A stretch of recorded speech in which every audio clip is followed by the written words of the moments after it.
The moment her hand struck my face, I swear, the world went silent. It wasn't the pain that stunned me. It was the fact that my own daughter-in-law, the woman I had welcomed into my family, trusted with my son's happiness, had just looked me in the eye and decided I was worth nothing more than the money I refused to give her. I had been sitting at my kitchen table, the morning sun spilling across the room, when she slid the glossy brochure toward me. A luxury cruise, first class, $50,000. For her, my son, and their little girl. She smiled like it was already decided. "Don't worry, Katherine," she said. "We'll send you pictures. You'll be part of it. In spirit." I stared at her, confused. "Why are you telling me this?" Her smile tightened. "Because you're paying for it. This is my story. I'm Katherine, and today I'll tell you what happened when I refused and how one slap changed the way I saw my family forever. Welcome to Katherine's Stories, where every story is real, raw, and full of heart. Before we dive deeper, tell me in the comments, which city are you watching from? It truly means the world to know where these stories travel, and it helps this video reach others who need it. Let's begin. For years, I had quietly helped my son and his wife financially.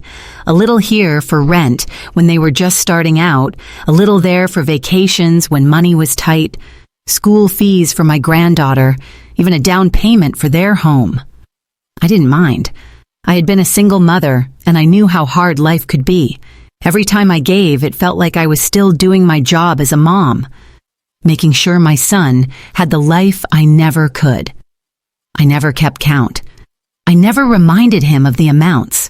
Love, to me, wasn't supposed to be measured in dollars, but something had shifted in the past 2 years. It wasn't help anymore. It was expectation. The calls started sounding different. "Mom, we've booked a holiday. Can you help with the payment before they cancel it?" Or, "The fridge broke, I'll send you the bill." "No, can you anymore? Just, we need you to." And every time I told myself, it's okay, they're family. But deep down, I knew something dangerous was happening. I was no longer Katherine, the mother and grandmother. I was Katherine, the walking, breathing ATM. That morning, Megan came to my house looking like she'd stepped straight out of a magazine. Perfect hair, designer coat, nails done in that glossy nude shade you only see on influencers. She didn't even knock. Just pushed the door open with a breezy, "Morning, Katherine," as if it was her home. Before I could offer her tea, she'd already poured herself a cup of my coffee from the pot on the stove. She sat across from me at the kitchen table, crossing her legs slowly, like she was about to negotiate a business deal. With a smile, she slid a glossy brochure across the table. I glanced down and saw a photo of an enormous white ship, gleaming in the sun, with sparkling blue water all around it. Royal Seabreeze Luxury Cruises, 14 days of pure bliss. $50,000 is nothing compared to what? "You've got saved," she said casually, sipping my coffee. "It's for family memories. Don't you want your granddaughter to remember her childhood this way?" I blinked at her. "50,000? She nodded as if we were talking about a grocery bill. "It's first class, Katherine. We'll have a private suite, fine dining, spa treatments, excursions in every port. It's going to be magical." "Megan, I started, but she cut me off. "Before you say anything, this is for all of us. Family experiences like this don't come around every day. We've already checked. The dates work perfectly for David's schedule." I put the brochure down, my hands resting on it, and tried to keep my voice calm. "Megan, my savings are for my retirement, for my medical bills, for my future. I can't just give away that kind of money." Her eyes, which had been all sugar and sparkle a moment ago, hardened. "You can't take it with you, Katherine. Might as well make us happy while you're here." That sentence hit me like a punch in the chest. "While you're here." As if I was already halfway gone. I gave a small, tired smile. "Megan, I'm happy to help sometimes, but this is too much." She leaned back in her chair, swirling the last sip of coffee in her cup, her lips pressing into a thin line. "David's going to be disappointed," she said coldly. "We were counting on you." I thought my son would be the voice of reason. That evening, I called him, expecting at least a moment of understanding. But when he came over, there was no hug, no, "How are you, Mom?" Instead, the first words out of his mouth were, "Megan said you're being difficult." I laughed softly. Not because it was funny, but because the absurdity of it all had to go somewhere. Difficult? David, she's asking me for $50,000 for a vacation. He shrugged. "We can pay you back in a few years." "David," I sighed, "you still owe me from the last time you borrowed money, and the time before that." His jaw tightened. "Why do you always bring that up? It's not like you need the money right now. You've got plenty." "I don't have plenty, David. I have enough. Enough to make sure I'm taken care of when I can't work anymore. Enough to make sure I'm not a burden on you later." He scoffed, muttered something under his breath about ungrateful parents, and stood to leave. When the door closed behind him, the house felt colder. I walked into the living room and sank into my favorite armchair, the one Peter, my late husband, used to sit in during winter evenings. The fabric was worn in places, but it felt safe, solid. I stared at the quiet walls, the framed photos of family vacations we'd taken back when love was enough, when moments didn't need a price tag. I thought about the little boy David used to be, the one who'd bring me wildflowers from the yard, dirt still clinging to the roots just to see me smile. The one who would wrap his tiny arms around my neck and say, "I love you, Mom, forever." Somewhere along the way, that little boy had been replaced by a man who saw me as a bank account. And Megan saw me as nothing more than a stepping stone to the life she believed she deserved. I wondered, when had my love been reduced to dollar signs? Over the next few days, I couldn't shake the feeling that something had broken. Every creak of the house felt louder. Every meal I cooked for one felt lonelier. I kept glancing at my phone, half expecting a message from David apologizing, telling me he'd thought about it and realized I was right. But the only message I got was from Megan. It was a photo of my granddaughter trying on a little sun hat, with the caption, "She's going to look so cute on the cruise." No, "Hi, Katherine." No, "How are you feeling?" Just another not-so-subtle reminder. We're still expecting the money. I didn't respond. 3 days later, they both showed up at my door again. David stood with his hands in his pockets, avoiding my eyes. Megan, on the other hand, walked in like she owned the place. "Katherine," she began, her voice dripping with that practiced politeness, "I know you're hesitant, but this is important to us. We've already told friends we're going. We've been planning for months." I stayed seated at the kitchen table. "And you've been planning with my money?" Megan's smile faltered for half a second. "You're part of this family. Families support each other." "I have supported you," I said quietly, "for years. But support doesn't mean funding every dream you have at the cost of my own security." Her tone sharpened. "You're being selfish." I took a slow breath. Selfish is expecting someone to give up their safety for your luxury. David finally spoke up, his voice tense. "Mom, it's just money. We're not asking for your house, for God's sake." "No," I said, meeting his gaze. "You're asking for my peace of mind, and that is worth more than $50,000. That night, after they left, Megan visibly angry, David quietly disappointed, I sat again in the armchair, only this time I didn't feel like the victim of some great injustice. I felt resolved. Something had shifted in me too. The part of me that had always said, "It's okay, they're family," was gone. I knew deep down that the next time they came asking, I wouldn't be so gentle. Because love is priceless, and if someone can only measure it in money, then maybe, just maybe, they don't deserve it at all. 2 days later, Megan came back, alone. I heard the sound of her heels on my porch before I saw her, sharp, sharp, deliberate, each step like a warning. I didn't move from my seat at the kitchen table. My coffee sat untouched in front of me, the steam long gone cold. When the knock came, it wasn't polite. It was short, impatient, almost demanding. I opened the door to find her standing there, dressed like she was on her way to a business meeting, cream-colored blouse, gold necklace, and a leather handbag that probably cost more than my first car. Her lips curved into something that looked like a smile but didn't reach her eyes. "Katherine," she said. Her voice clipped. I stepped aside. "Come in." She walked in as though she owned the place, setting her bag down on the counter before even asking. She didn't take off her coat. Instead, she stood, looking at me like I was a stubborn child she needed to discipline. "You're making David stressed," she began, her tone sharp and scolding. "He's been pacing around the house, worried sick. Do you know how selfish you sound?" Her words landed like small darts. Selfish. That was the word she chose. After years of helping them, years of giving without keeping score, I was now selfish for protecting the little I had left. I kept my voice steady. "I'm sorry you feel that way, Megan, but I'm not paying for this cruise." Her head tilted slightly, her lips tightening. "You're saying no?" "Yes," I said, quietly but firmly. For a moment, she didn't speak. She just stared at me as though she couldn't quite believe I wasn't bending to her will. Then she stepped closer. The scent of her perfume, something floral and expensive, filled the air between us. It was almost suffocating. "You will," she said, her voice dropping lower. Something in her tone made the hairs on the back of my neck stand up.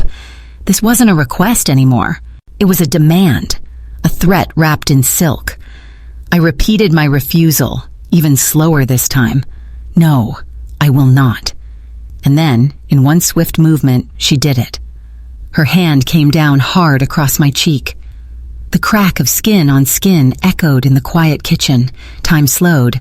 I didn't even reach for my face. I just stood there, frozen, staring at her.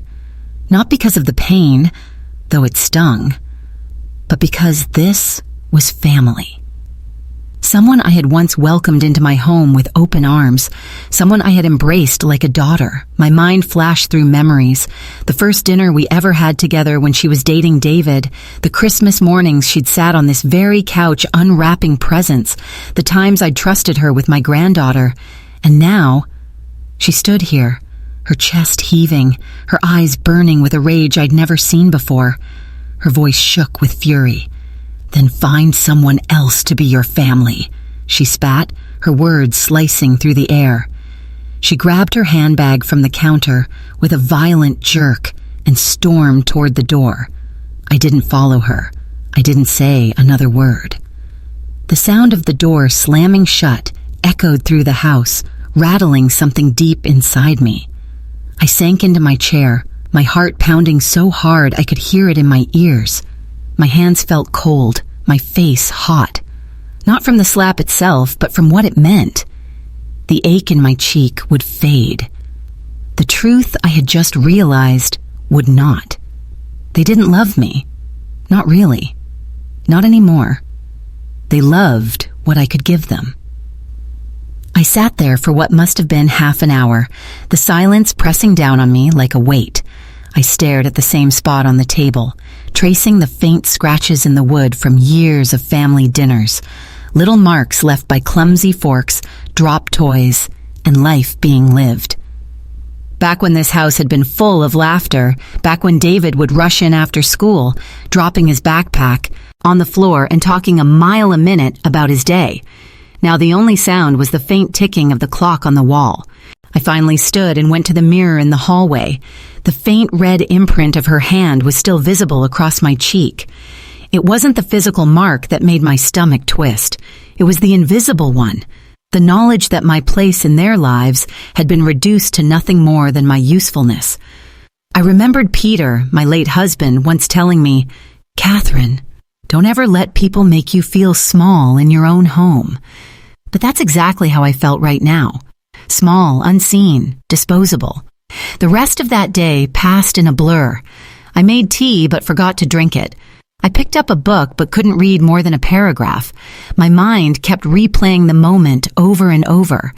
The way her eyes had turned cold, the way her hand had risen without hesitation, the way she had spat those final words like a curse. By evening, the ache in my cheek had dulled, but the heaviness in my chest had only grown. I knew David would hear about this. The question was, what would he do? Would he defend me? Or would he stand beside her? The answer came sooner than I thought. The next day, my phone rang. It was David. I almost didn't pick up, but some stubborn part of me still wanted to believe he'd called to check on me, to ask if I was okay. Instead, his voice was flat. Megan told me what happened. My grip on the phone tightened. And what did she tell you, David? That you lost your temper, that you said awful things to her, that you made her feel unwelcome. I closed my eyes, letting out a slow breath. David, she slapped me. There was a pause, a long one. Then he said, I'm sure it wasn't as bad as you're making it sound. That was the moment my heart truly cracked. Not because of Megan, but because my own son couldn't bring himself to believe me. After we hung up, I sat in my chair again. This time, though, I wasn't just hurt. I was angry. Angry at Megan for crossing that line. Angry at David for not seeing it.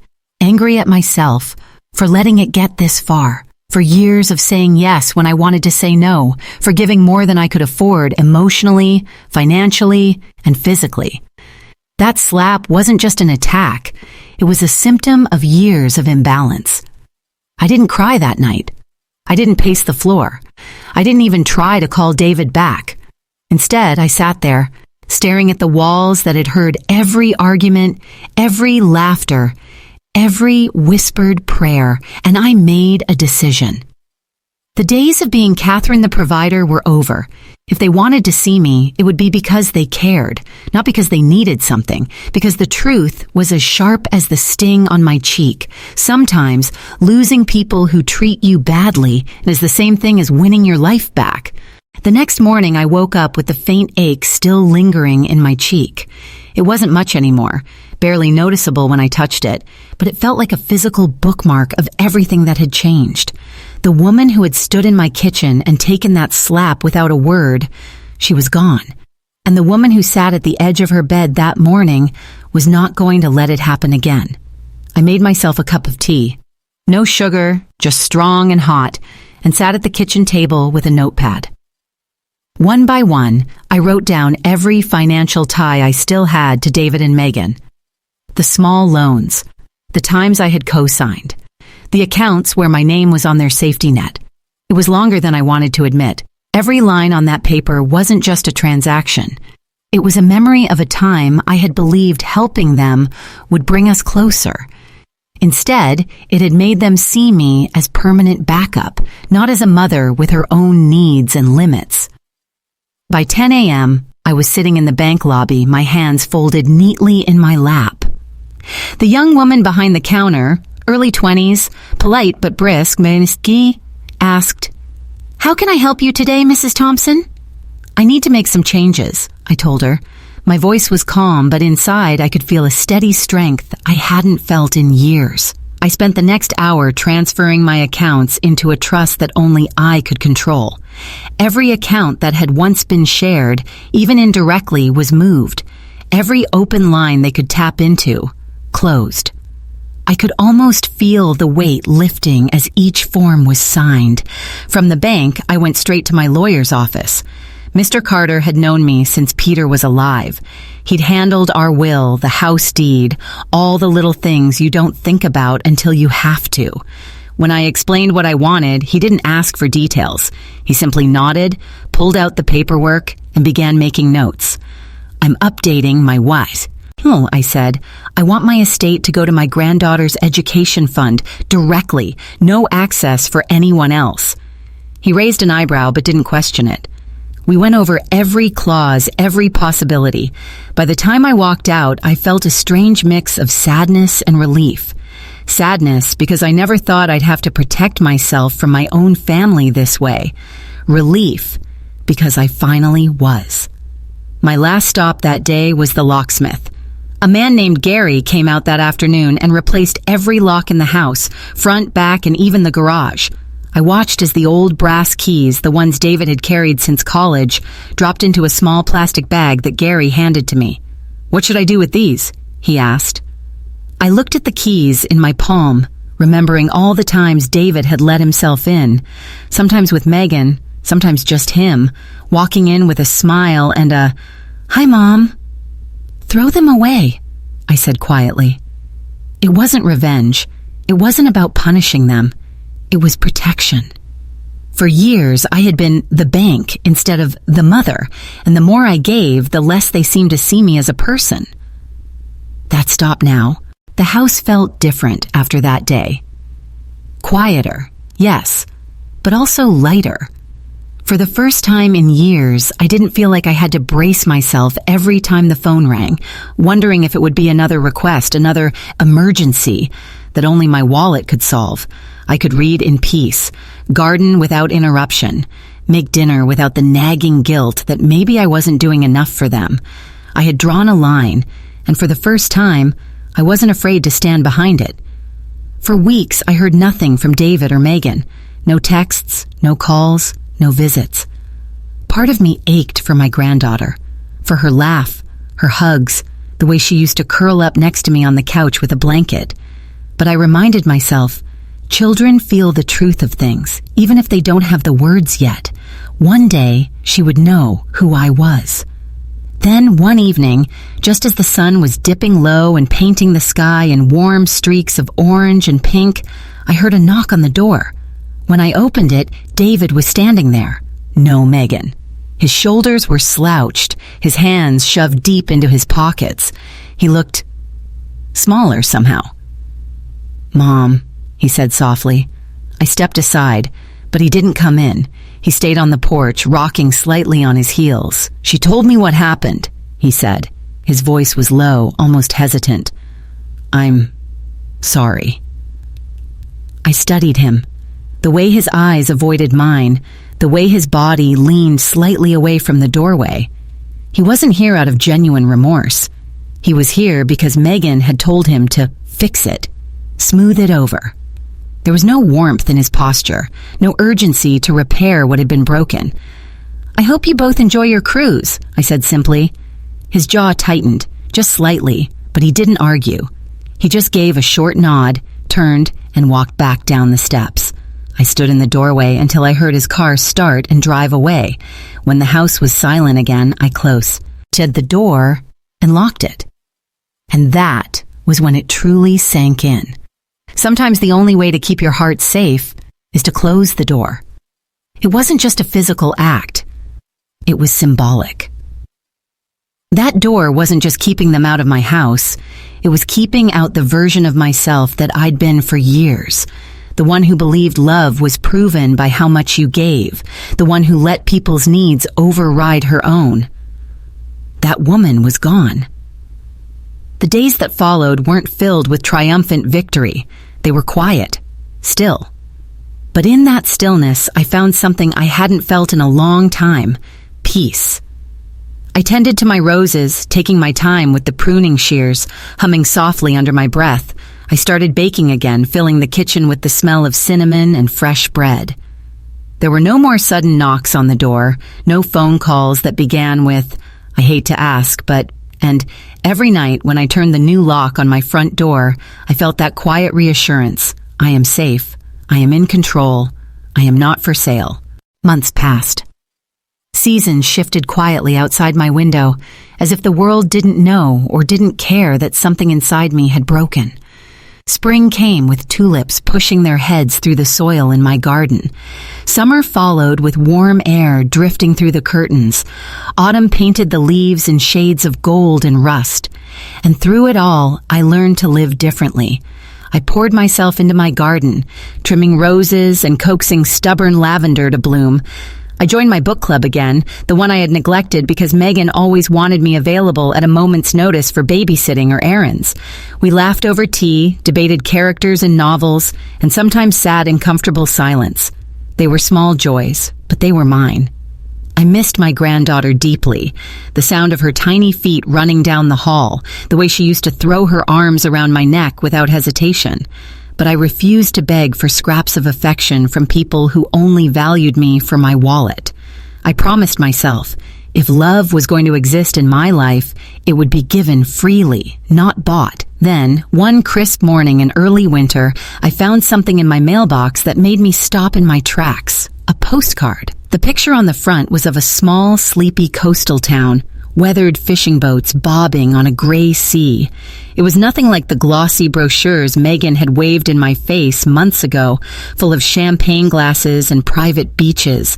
I turned it over, and my heart skipped. The handwriting was shaky, unsteady, David's. "Mom, she left me. Took our daughter.